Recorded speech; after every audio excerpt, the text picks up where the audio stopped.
C'était pour se poser la question de la laïcité de l'éducation. Est-ce qu'il est possible d'instruire académiquement un enfant, juste lui donner la connaissance académique, sans pour autant l'influencer autrement dans son psychisme ou dans sa foi?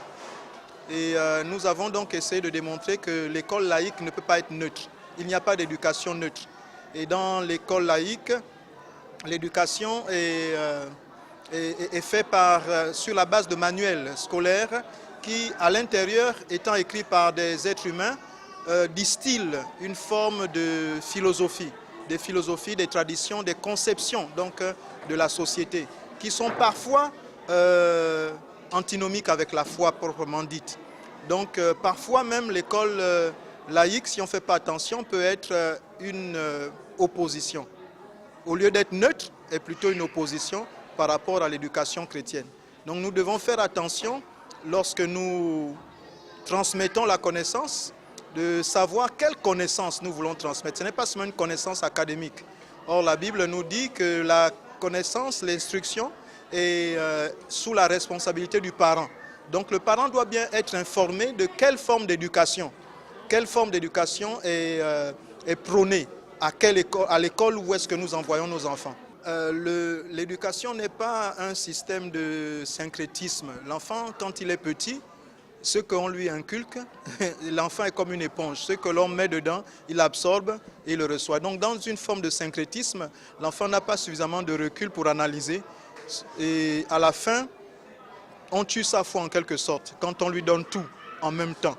Si on veut inculquer la foi à l'enfant, on doit lui partager la parole de façon claire, de façon biblique, et non pas lui donner toutes les philosophies en même temps pour dire qu'il va choisir à son temps. L'enfant ne peut pas choisir. Et au contraire, là, il sera dans la confusion.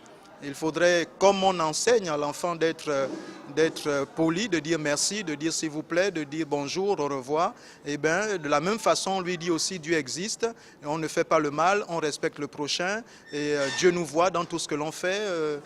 Faire du bien nous élève, la justice élève une nation, et donc ces choses-là doivent être inculquées dans l'éducation. C'était très bien, nous avons vu la différence entre les écoles laïques et les écoles chrétiennes.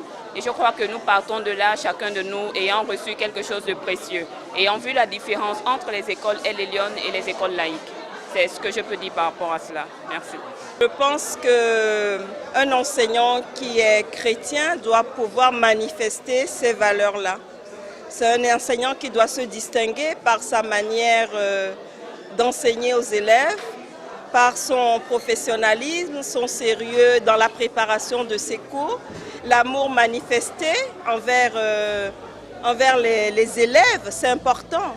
Et je pense que les élèves savent reconnaître en fait les enseignants qui font bien leur métier, qui ont des valeurs, qui les vivent réellement et les autres.